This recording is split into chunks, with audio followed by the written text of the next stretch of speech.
Aqui está a tradução sang tiếng Bồ Đào Nha, Brazil, được thực hiện chuẩn xác, giữ nguyên 100% nội dung gốc, với đầy đủ các yêu cầu bạn đưa ra.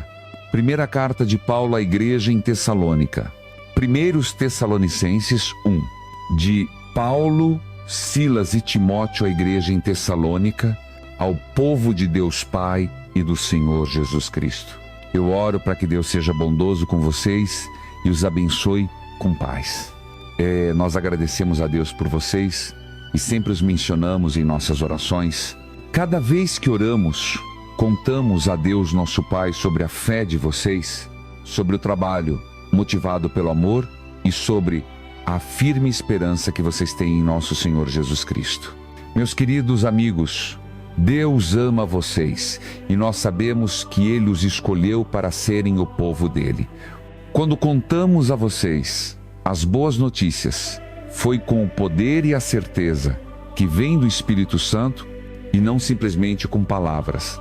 Vocês sabem muito bem que tipo de pessoas nós éramos e como ajudamos vocês.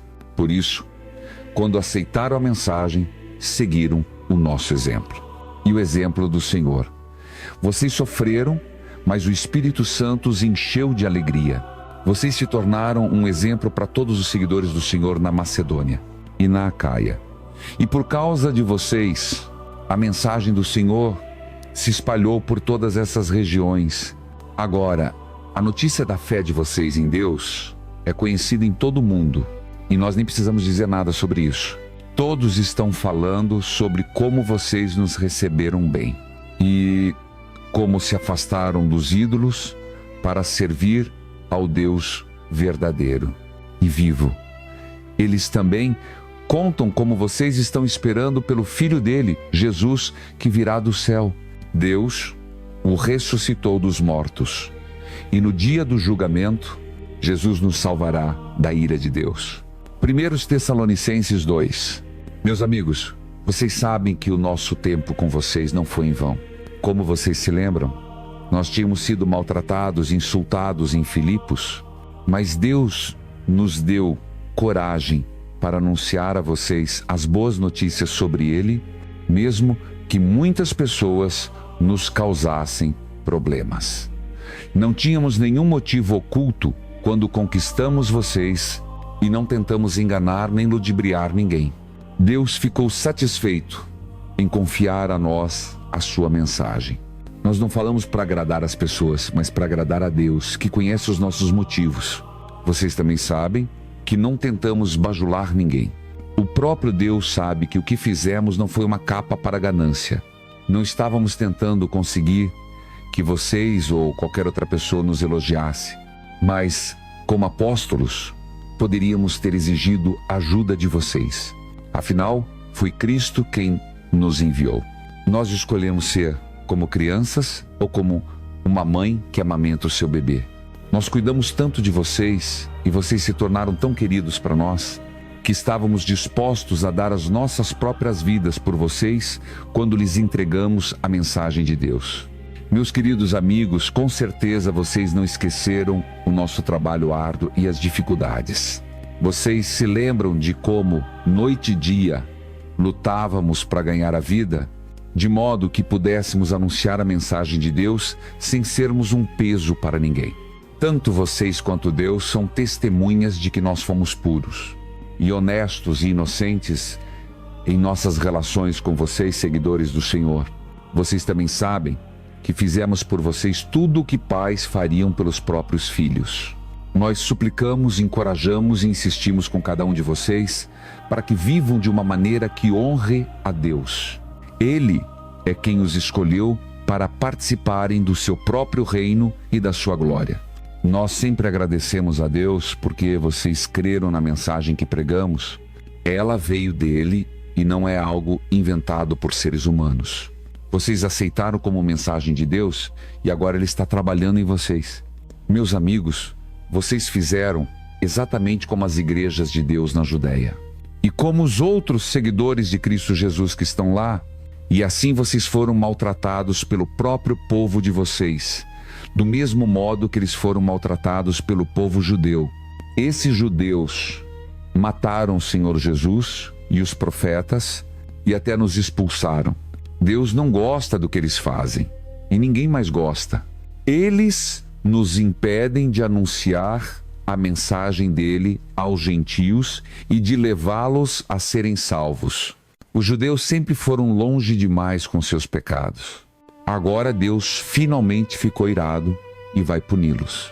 Meus amigos, ficamos afastados de vocês por um tempo, mas nunca paramos de pensar em vocês. Estávamos ansiosos para vê-los e fizemos o possível para visitá-los pessoalmente. Nós realmente queríamos ir. Eu mesmo tentei várias vezes, mas Satanás sempre nos impediu. Afinal, quando o Senhor Jesus aparecer, quem mais além de vocês nos dará esperança e alegria, e será como uma coroa gloriosa para nós? Vocês sozinhos são a nossa glória e a nossa alegria. 1 Tessalonicenses 3. Finalmente não aguentamos mais. Decidimos ficar em Atenas sozinhos e enviar o nosso amigo Timóteo a vocês. Ele trabalha conosco como servo de Deus e anuncia as boas notícias sobre Cristo. Queríamos que ele os fortalecesse na fé e os encorajasse. Não queríamos que nenhum de vocês ficasse desanimado com todas essas dificuldades. Vocês sabiam que teríamos de sofrer, porque quando estávamos com vocês, dissemos que isso aconteceria e nós sofremos, como vocês bem sabem. Por fim, quando não pude esperar mais, enviei Timóteo para saber sobre a fé de vocês. Eu esperava que Satanás não os tivesse tentado e tornado inútil todo o nosso trabalho. Timóteo acabou de voltar da visita a vocês e nos contou sobre a fé e o amor de vocês. Ele também disse que vocês sempre têm boas lembranças de nós e que querem nos ver, tanto quanto nós queremos vê-los. Meus amigos, mesmo com tanta dificuldade e sofrimento, a fé de vocês nos faz sentir melhor. A fé forte de vocês no Senhor é como um sopro de vida nova. Como podemos agradecer suficientemente a Deus por toda a felicidade que vocês nos trouxeram? Dia e noite oramos sinceramente para que possamos vê-los novamente e ajudá-los a ter uma fé ainda mais forte. Oramos para que Deus, o Pai, nosso Senhor Jesus Cristo, nos permitam visitá-los, que o Senhor faça o amor de vocês uns pelos outros e por todas as outras pessoas crescer muito. É assim que o nosso amor por vocês tem crescido. E quando nosso Senhor vier com todo o seu povo, oro para que Ele faça os corações de vocês puros e inocentes diante de Deus o Pai. 1 Tessalonicenses 4. Finalmente, meus queridos amigos, já que vocês pertencem ao Senhor Jesus, nós suplicamos e insistimos que vivam como nós ensinamos a vocês. Assim vocês agradarão a Deus. Vocês já estão vivendo dessa maneira, mas esforcem-se ainda mais. Lembrem-se das instruções que lhes demos como seguidores do Senhor Jesus. Deus quer que vocês sejam santos. Por isso, não sejam imorais em assuntos sexuais. Respeitem e honrem a sua esposa. Não sejam escravos dos seus desejos, nem vivam como pessoas que não conhecem Deus. Vocês não devem enganar nenhum dos seguidores do Senhor em assuntos sexuais.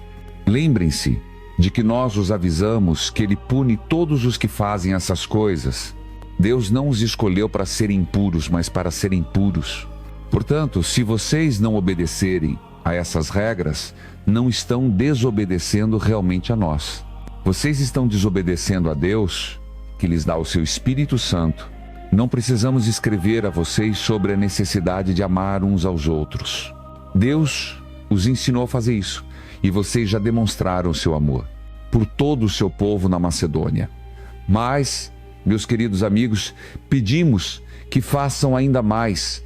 Esforcem-se ao máximo para viver em paz, cuidar dos seus próprios assuntos e trabalhar duro. exatamente como nós ensinamos vocês a fazerem. Assim vocês serão respeitados pelas pessoas que não são seguidores do Senhor e não precisarão depender de ninguém. Meus amigos, queremos que vocês entendam como será para aqueles seguidores que já morreram. 1 Tessalonicenses 4. Assim vocês não se entristecerão por causa deles. Como as pessoas que não têm nenhuma esperança, nós cremos que Jesus morreu e foi ressuscitado para a vida. Também cremos que quando Deus trouxer Jesus de volta novamente, Ele trará consigo todos os que tiveram fé em Jesus antes de morrerem. Nosso Senhor Jesus nos disse que quando Ele vier, não iremos subir para encontrá-lo antes dos seus seguidores que já morreram. Com um comando forte, com o grito do arcanjo principal e com o som da trombeta de Deus, o Senhor descerá do céu. Então aqueles que tiveram fé em Cristo antes de morrerem serão ressuscitados para a vida. Em seguida, todos nós que ainda estivermos vivos seremos levados para as nuvens junto com eles para encontrar o Senhor no ar. A partir desse momento, estaremos sempre com o Senhor para sempre. Encorajem uns aos outros com essas palavras. 1 Tessalonicenses 5. Não preciso escrever a vocês sobre o tempo ou a data em que tudo isso vai acontecer. Vocês certamente sabem que a volta do Senhor será como um ladrão que vem de noite. As pessoas estarão pensando que estão seguras e tranquilas, mas a destruição virá de repente sobre elas, como as dores de uma mulher que está para dar à luz e elas não escaparão. Meus queridos amigos, vocês não vivem nas trevas, por isso aquele dia não os surpreenderá como um ladrão. Todos vocês pertencem à luz e vivem no dia. Nós não vivemos na noite, nem pertencemos às trevas. Outros podem dormir, mas nós devemos ficar acordados e alertas. As pessoas dormem durante a noite e algumas até se embriagam, mas nós pertencemos ao dia. Por isso, devemos ficar sóbrios e deixar que a nossa fé e o nosso amor sejam como uma armadura e a nossa firme esperança de sermos salvos seja como um capacete. Deus não tem intenção de nos punir, mas de fazer com que o nosso Senhor Jesus Cristo nos salve. Cristo morreu por nós, para que pudéssemos viver com Ele, esteja vivo ou morto quando Ele vier. É por isso que vocês devem encorajar e ajudar uns aos outros, como já estão fazendo. Meus amigos, pedimos que tenham consideração pelos seus líderes, que trabalham arduamente e lhes dizem como viver para o Senhor. Mostrem a eles grande respeito e amor por causa do trabalho que fazem. Procurem viver em harmonia uns com os outros. Meus amigos, suplicamos que advirtam aqueles que não estão vivendo corretamente, encorajem os que se sentem excluídos, ajudem todos os que estão fracos e sejam pacientes com todos. Não retribuam o mal com o mal a ninguém. Pelo contrário, sejam bons uns com os outros e com todas as outras pessoas. Estejam sempre alegres e nunca parem de orar. Seja o que for que aconteça, continuem agradecendo a Deus por causa de Jesus Cristo. É isso que Deus quer que vocês façam. Não desprezem o Espírito de Deus, nem ignorem as profecias. Examinem tudo, aceitem o que é bom e afastem-se de tudo o que é mal. Oro para que o Deus da paz os torne completamente santos e que o espírito, a alma e o corpo de vocês sejam conservados íntegros e sem culpa até a volta do nosso Senhor Jesus Cristo. Aquele que os chamou é fiel e fará isso. Amigos, por favor, orem por nós. Saúdem todos os seguidores do Senhor com um abraço caloroso em nome do Senhor. Peço que leiam esta carta a todos os seus seguidores. Oro para que o nosso Senhor Jesus Cristo seja bondoso com vocês.